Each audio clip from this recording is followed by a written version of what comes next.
교우 여러분, 행복한 아침 맞고 계십니까? 4월 14일 월요일 고난주간의 첫날 월요일에 인사드립니다. 오늘부터 금요일까지, 성금요일까지 이 시간은 예수님이 고난주간에 월요일에는 무슨 일이 있었고, 화요일에는 무슨 일이 있었고, 수요일에는 무슨 일이 있었고, 목요일에는 무슨 일이 있었고, 성금요일엔 또 무슨 일이 있었는지 요일별로 주님의 궤적을 따라가 보는 시간을 갖도록 하겠습니다. 먼저 월요일은 마태복음 21장 12절에서 17절까지의 예수님의 걸어가신 길이 나옵니다.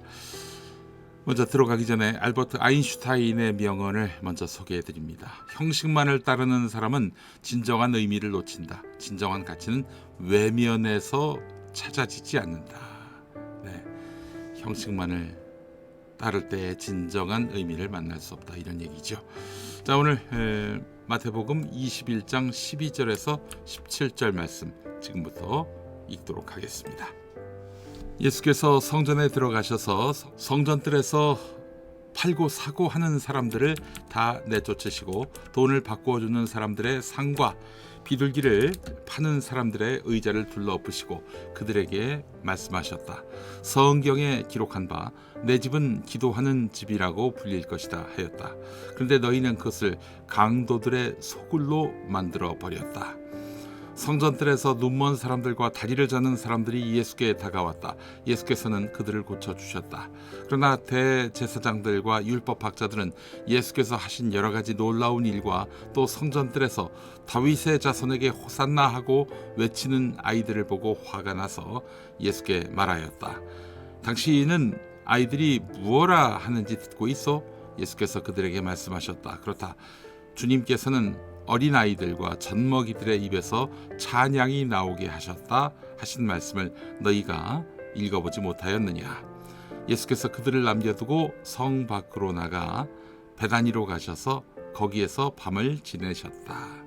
오늘 우리는 예수님께서 예루살렘 성전을 정화하신 이야기를 묵상하려고 합니다.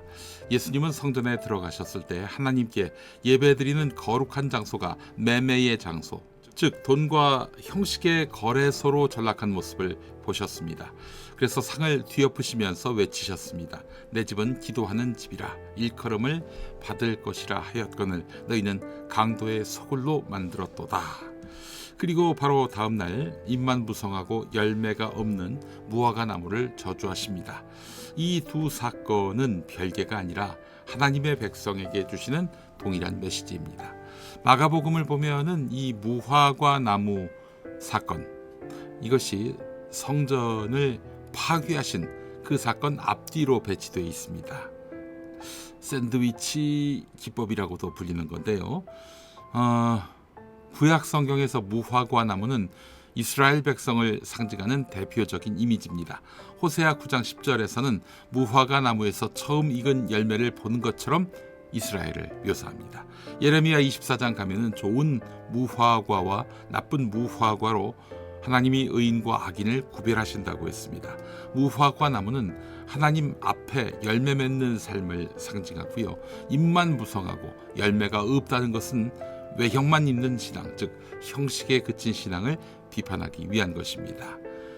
예수님께서는 겉으로 보기에는 경건해 보이는 성전, 그 안에서 벌어지는 형식적이고 위선적인 종교 행위를 책망하셨습니다. 무화과 나무를 저주하신 것은 곧 열매 없는 성전에 국한된 신앙을 향한 하나님의 경고였습니다. 교회 밖을 나가면은 개차반이 되는 그런 인생들이 너무나 많지요. 교인이라고 하면서 말이죠. 그들 역시 무화과 나무 같은 신앙생활을 하고 있는 것입니다. 오늘의 우리의 예배, 우리의 교회는 어떻습니까? 우리 안에도 혹시 기도는 있지만 사랑은 없고 헌신은 있지만 중심이 하나님께 있지 않은 외형만 무성한 그런 잎사귀 같은 신앙은 없습니까?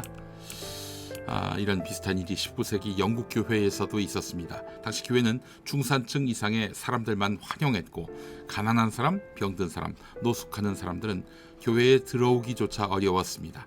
교회는 점점 예배의 형식과 외형적인 체면에만 집중하게 되었죠. 그러던 중에 한 목사 윌리엄 부스가 외쳤습니다. 복음은 교회 안에서만 머물러서는 안 된다. 거리의 창녀도 노숙자도 하나님의 사랑을 들어야 한다.